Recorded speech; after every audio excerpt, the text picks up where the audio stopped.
ലവ്‌രഞ്ജൻ എന്ന പേര് കേൾക്കുമ്പോൾ വളരെ കൊമേഴ്ഷ്യലൈസ്ഡ് ആയിട്ടുള്ള കളർഫുൾ ആയിട്ടുള്ള കുറേ സിനിമകളാണ് ഓർമ്മ വരുന്നത്. എന്നാൽ അദ്ദേഹം പ്രൊഡ്യൂസ് ചെയ്തിട്ടുള്ള സഞ്ജയ് മിശ്ര, നീന ഗുപ്ത ഇവരെ കേന്ദ്ര കഥാപാത്രങ്ങളാക്കി വധ് എന്ന് പറയുന്ന ഒരു സിനിമ ഇറങ്ങിയിരുന്നു.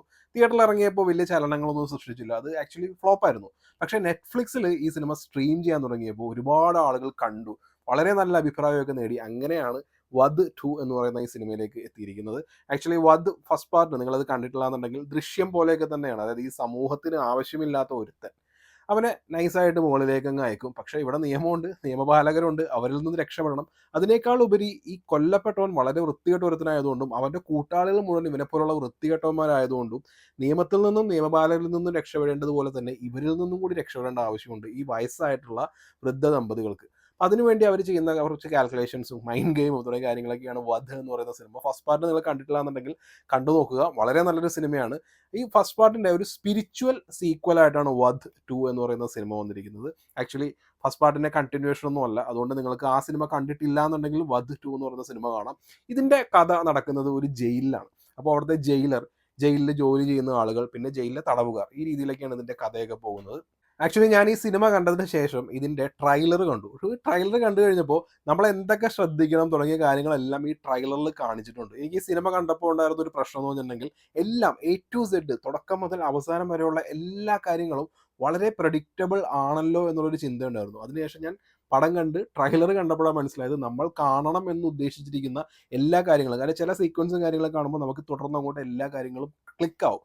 ഈ സംഭവങ്ങളെല്ലാം ഒരു ഇന്റൻഷനലി ചെയ്തിരിക്കുകയാണ്. കാരണം ഈ സിനിമയിൽ സർപ്രൈസ് എലമെന്റ് എന്ന് പറയുന്നത് ഒന്നുമില്ല. ഇതിനകത്തുള്ള ക്രൈം ഇത് എങ്ങനെ നടക്കുന്നു, who done it, how done it, why done it തുടങ്ങിയ എല്ലാ ചോദ്യങ്ങൾക്കുള്ള ഉത്തരം ആക്ച്വലി ട്രailerൽ തന്നെയുണ്ട്. ട്രailer കണ്ട് ഈ സിനിമയിലേക്ക് വരുമ്പോൾ നമുക്ക് സർപ്രൈസ് ആയിട്ടുള്ള എലമെന്റ്സ് തുടങ്ങിയ കാര്യങ്ങളോ ഒന്നും തന്നെ ഇല്ല. അത് തന്നെയാണ് ഈ സിനിമാക്കാർ ചിന്തിച്ചു വെച്ചിരിക്കുന്നത്. കാരണം സർപ്രൈസിങ് ആയിട്ടുള്ള കാര്യങ്ങളൊന്നും വേണ്ട. ഇത് വധ് എന്ന് പറയുന്ന സിനിമയുടെ ഒരു സ്പിരിച്വൽ സീക്വൽ ആണ്. ആ രീതിയിൽ തന്നെ പോകാം. അതായത് ഓരോ ക്യാരക്ടേഴ്സ്, ഒരു കൊലപാതകം എന്ന് പറയുമ്പോൾ അതിനകത്ത് ആ കൊലപാതകത്തിന് അതിന് മുൻപും അതിന് ശേഷവും ഇവർ കടന്നു പോകുന്ന മാനസികമായിട്ടുള്ള സംഘർഷങ്ങൾ, ഇതിൽ നിന്ന് ഒരു രക്ഷപ്പെടുമോ ഇല്ലയോ, പിന്നെ ഒരു പോലീസ് ഓഫീസർ ഉണ്ടാവും കേസ് അന്വേഷിക്കാൻ വേണ്ടി വരുന്നത്, അദ്ദേഹത്തിൻ്റെ അന്വേഷണങ്ങൾ, ഇവരും തമ്മിലുള്ള ആ ഒരു ഡൈനാമിക്സ് തുടങ്ങിയ കാര്യങ്ങളൊക്കെയാണ് ഈ സിനിമ പറയുന്നത്. ഇതിനകത്ത് ഏകദേശം ഒരു 10-15 മിനിറ്റ് വരുന്ന ഒരു ഇൻവെസ്റ്റിഗേഷൻ പോലുള്ള ഒരു സീക്വൻസ് ഉണ്ട് സഞ്ജയ് മിശ്രയും പിന്നെ ഒരു പോലീസ് ഓഫീസറും തമ്മിലുള്ള, ഒരു ചെറുപ്പക്കാരൻ പോലീസ് ഓഫീസറും തമ്മിലുള്ള. അപ്പം അതിനകത്ത് ഈ സഞ്ജയ് മിശ്രയുടെ പെർഫോമൻസ് എന്ന് പറയുന്നത് ടോപ്പ് നോച്ചാണ്. അതായത് എനിക്ക് തോന്നുന്നു സിംഗിൾ ഷോട്ടാണ്, അല്ലെങ്കിൽ സ്റ്റിച്ചിങ് ആയിരിക്കാം, പക്ഷേ സിംഗിൾ ഷോട്ടായിട്ടാണ് ഫീൽ ചെയ്യുന്നത്. പുള്ളിക്കാരൻ നടക്കുന്നത് തുടങ്ങിയ കാര്യങ്ങൾ, പിന്നെ ഒരു വലിയ ഫ്രീസർ ഉണ്ട്. അപ്പോൾ ഈ ഫ്രീസറിൻ്റെ ഷോട്ടൊക്കെ ആക്ച്വലി ട്രെയിലർ തന്നെ കാണിക്കുന്നുണ്ട്, നമ്മൾ ഈ ഫ്രീസറിലേക്ക് ശ്രദ്ധിക്കണം എന്നുള്ള രീതിയിലേക്ക്. അപ്പം അങ്ങനെ മൊത്തത്തിൽ ഭയങ്കര ഗംഭീരമായിട്ടുള്ള പെർഫോമൻസ് ഓറിയൻറ്റഡ് ആയിട്ടാണ് ഈ പടം പോകുന്നത്. സഞ്ജയ് മിശ്ര പുള്ളിക്കാരൻ ആസ് ഓൾവേസ് കിഡിലൻ പെർഫോമൻസ് ആയിരുന്നു. പിന്നെ ഇതിനകത്തുള്ള നീന ഗുപ്തയാണ്.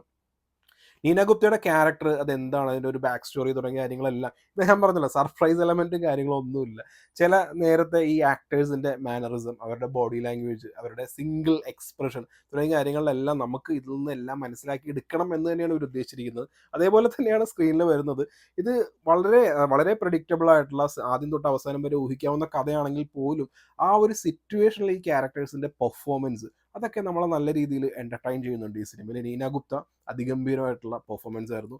പിന്നെ ഉള്ളത് കുമുദ് മിശ്ര. നിങ്ങളൊന്ന് ആലോചിച്ച് നോക്കിയേ, സഞ്ജയ് മിശ്ര, കുമുദ് മിശ്ര, നീന ഗുപ്ത, ഇത്ര അതായത് വെറ്ററൻ ആക്ടേഴ്സാണ്. അപ്പം ഒരു മൈൻഡ് ഓഫ് ടാലൻ്റ് എന്നൊക്കെ പറയുന്ന പോലെ ഇവരെല്ലാവരും കൂടി ഒരു സിനിമയിൽ വരുന്നു. അതൊരു ക്രൈം ഡ്രാമ എന്നുള്ള രീതിയിൽ വരുമ്പോൾ ഗംഭീരമായിട്ടുള്ള, പിന്നെ കുറച്ച് കാലിക പ്രസക്തിയുള്ള കുറച്ച് കാര്യങ്ങളൊക്കെ ഈ സിനിമയിൽ പറയുന്നുണ്ട്. നമ്മൾ ചെയ്യുന്ന പ്രവൃത്തികൾ, അതിന് കിട്ടുന്ന തിരിച്ചടികൾ, ആ രീതിയിലേക്കാണ് ഈ സിനിമയുടെ കഥ പോകുന്നത്. ആക്ച്വലി ഒരു ക്രൈം ത്രില്ലർ എന്നുള്ള രീതിയിലൊന്നും ഈ സിനിമയെ സമീപിക്കേണ്ട ആവശ്യമേ ഇല്ല എന്നാണ് എനിക്ക് ട്രailer കണ്ടപ്പോൾ തന്നെ മനസ്സിലായത്. ഇതിൻ്റെ ക്രൈം ഡ്രാമ അത് പെർഫോമൻസ് ഓറിയൻറ്റഡ് ആയിട്ട് നല്ല രീതിയിൽ തന്നെ വന്നിരിക്കുന്നത്. എന്നാൽ പോലും നമുക്ക് ഈ വധ് എന്ന് പറയുന്ന ഫസ്റ്റ് പാർട്ട് കണ്ടവരുണ്ടാവുമല്ലോ, അപ്പോൾ അതിൻ്റെ സ്പിരിച്വൽ സീക്വൽ ആണെങ്കിലും അതിൻ്റെ കഥ എങ്ങനെയാണോ പോകുന്നത് അതേപോലെ തന്നെ ഇതിലെ കഥാപാത്രങ്ങൾ മാത്രമേ മാറുന്നുള്ളൂ. അതേ പാറ്റേൺ തന്നെയാണ്. അത് ഇൻവെസ്റ്റിഗേറ്റിംഗ് ഓഫീസേഴ്സ് ആണെങ്കിൽ പോലും അതേ പാറ്റേണിൽ തന്നെയൊക്കെ പോകുന്നത് കൊണ്ട് എത്ര നല്ല പെർഫോമൻസ് ഉണ്ടെങ്കിൽ പോലും ഈ പ്രെഡിക്റ്റബിലിറ്റി എന്ന് പറയുന്നത് ഒരു പ്രോബ്ലമായിട്ട് എനിക്ക് തോന്നും. അതുകൊണ്ട് തന്നെ ഈ വധ് 2 എന്ന് പറയുന്ന സിനിമ അതൊരു എബോ ആവറേജ് ലെവലിൽ വരുന്നതാണ്. കാരണം എബോ ആവറേജിൻ്റെ മുകളിലേക്ക് എന്തെങ്കിലുമൊക്കെ ഒരു സർപ്രൈസ് എലമെൻ്റൊക്കെ ഈ സിനിമയിൽ കൊണ്ടുവരാമായിരുന്നു. കാരണം നമ്മൾ ഈ ട്രailer അല്ലെങ്കിൽ നമുക്ക് വധ് എന്ന് പറയുന്ന സിനിമയുടെ അതേ ഒരു പാറ്റേണിലൊക്കെ പോകുമ്പോൾ ആ രീതിയിലൊക്കെ തന്നെ ചിന്തിച്ച് വരുമ്പോൾ എന്തെങ്കിലും ഒരു സർപ്രൈസ് എലമെൻ്റ് ഉണ്ടായിരുന്നെന്നുണ്ടെങ്കിൽ ഒരു വാവ് ഫാക്ടർ എന്തെങ്കിലുമൊക്കെ വേണ്ടിയിരുന്നു. അതുകൊണ്ട് തന്നെ അതില്ലാത്തത് കൊണ്ട് തന്നെ ഒരു എബോ ആവറേജ് ആ ലെവലിന് മുകളിലേക്ക് ഈ സിനിമ പോകുന്നില്ല. വീക്കെൻഡ് കഴിഞ്ഞിട്ടുണ്ടെങ്കിൽ ഈ സിനിമ സർവൈവ് ചെയ്യില്ല എന്നാണ് ഞാൻ കരുതിയത്. ഞാൻ കണ്ടത് വീക്കെൻഡിലായിരുന്നു. പക്ഷേ വീക്ക് ഡേയ്സിലേക്ക് ഈ പടം സർവൈവ് ചെയ്തിട്ടുണ്ട്. താല്പര്യമുള്ളവർക്ക് കാണുക. ഒരു എബോവ് ആവറേജ് എക്സ്പീരിയൻസ് ഉറപ്പായിട്ടും കിട്ടും. കിഡിലൻ പെർഫോമൻസും കാര്യങ്ങളാണ്. പ്രെഡിക്റ്റബിലിറ്റി ഒരു പ്രശ്നമാകുന്നില്ല എന്നുണ്ടെന്നുണ്ടെങ്കിൽ നിങ്ങൾക്ക് പറ്റിയ പടമാണ്.